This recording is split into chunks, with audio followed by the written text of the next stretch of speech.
नमस्कार. माझ्या मराठी युट्यूब चॅनलमध्ये परत एकदा आपलं सगळ्यांचं स्वागत आहे. नाव तर तुम्हाला चॅनलचं माहितीच आहे, मनाशी हितगुज. पण आजचा व्हिडिओ करण्याचं कारण काय? तुमच्या सगळ्यांच्या लक्षात आलंच असेल, आज इंटरनॅशनल मदर्स डे आहे.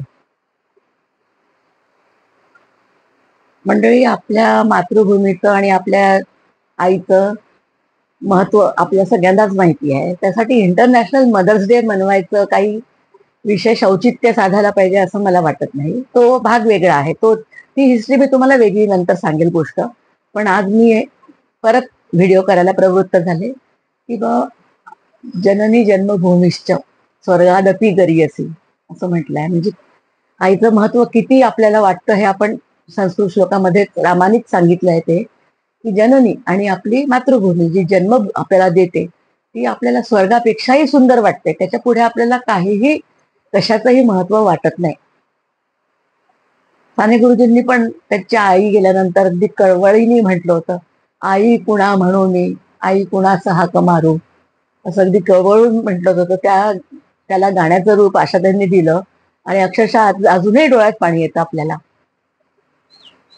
आई हा विषयच असा कळवळ्याचा आहे की खूप कळवळा वाटतो माणसाला. आणि माधव जुलियननी पण कौतुक केलंच आहे आपलं आईचं, की प्रेम सिंधू आई, वात्सल्य रूप आई. म्हणजे प्रेमाचं ते सिंधू म्हणजे समुद्रच आहे तो. आणि आई इतकं निर्व्याज प्रेम कुणीही करू शकत नाही. आईची इच्छा काय असते? फक्त आपल्या मुलांनी पोटभर जेवावं आणि एक अर्धी पोळी किंवा अर्धा घास तरी आपल्यापेक्षा आपल्या आग्रहाचा एक्स्ट्रा घ्यावा. कितीही मुलं नीट आनंदाने जेवले तरी तिला वाटतं नाही नाही, मी स्वतः माझ्या हाताने वाढेल. मग तेव्हाच तिला त्याचं समाधान वाटतं की आपल्या हाताने आपले मुलं नीट जेवले बुवा म्हणून. कितीही रात्री मुलगा थकून आला ड्युटीहून 2 वाजता 1 वाजता, तरी ती आधी पहिला प्रश्न तोच विचारते, बाळा जेवलास का?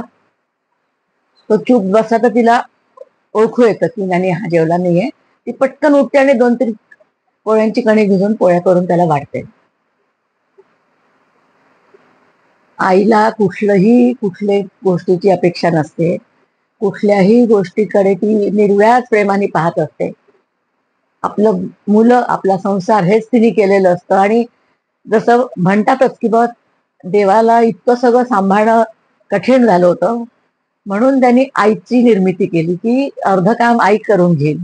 मुलांना बघणं आहे, मुलांना आशीर्वाद देणं आहे, मुलांना सांभाळणं आहे.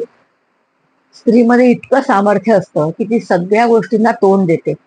आणि सहनशक्तीची तर मर्यादा असतेच. ती संसारामध्ये कितीही अडचणी आल्या तर त्याला कशी मात करायची ते तिला माहित असतं. ते ती सगळं हसत खेळत पार पाडत असते. आणि तिचं पाहूनच मग आपण तिचा वारसा घेत घेत इकडे शिकत राहतो, संसारामध्ये उपयोगी गोष्टी शिकतो. आणि जुन्या गोष्टी ज्या आहेत त्या अजूनही कामात येतातच मुलींच्या सुद्धा. आजकाल IT मध्ये जरी मुली गेल्या तरी त्यांना संसार आणि खाणं पिणं मुलं हे सुटले आहेत का? मुलींना हे सगळं करावंच लागतं. आणि मग ते आपल्या आईला बघतात. आम्ही कुणाला बघतो? आम्ही आमच्या आईला बघतो. असं करून आम्ही 4 पिढ्या बघितलेल्या आहेत. प्रत्येकीच्या पिढीमध्ये काही ना काही संकट असले तरी त्यांनी याच्यावरती मात केलेली आहे. आता स्त्रीचं कौतुक सगळ्यांनीच केलेलं आहे. स्त्रीचा पदर असा असतो, म्हणजे आईचा पदर. मुलं कुठून एक खेळून बिळून आले, तोंड धुतलं की आईच्या पदराला तोंड पुसतात. त्यांना खूप समाधान वाटतं की नॅपकिन बिपकिन कोण नंतर घेत बसेल, पण आईचा पदर आहे, पटकन तोंड पुसतात, जेवायला बसतात, खायला बसतात, पुन्हा तोंड धुतलं आईचं पदर. आणि आईलाही त्याचा राग येत नाही की माझ्या मुलांनी माझ्या साडीला हात लावला किंवा माझी साडी खराब केली. नाही, आनंदाने त्या प्रेमाने पाहत असतात. असे कितीतरी फोटो आहेत की बाळाला असं जवळ घेऊन आई त्यांच्याकडे प्रेमाने बघते. त्यांनी काहीही केलं तरी तिला ते वाटतच असतं, कारण वात्सल्य सिंधू नावच दिलंय तिला. आता आईबद्दल कितीही बोललं तरी कमीच आहे. पण आज मदर्स डेच्या निमित्ताने मी असंच बोलून माझ्या आईला हा संदेश पाठवते की आई, आम्ही तुझी रोजच आठवण काढतो. म्हणजे आज इंटरनॅशनल डे आहे म्हणूनच मानवायचा आणि आईला हॉटेलमध्ये न्यायचं, चांगलं चांगलं खाऊ घालायचं, चांगल्या गिफ्ट द्यायचा. की झाला का मदर्स डे? नाही. आईचा रात्रंदिवस काहीही झालं, कुठे दुखलं खुपलं तर आपण एकदम आई ग असं म्हणतो.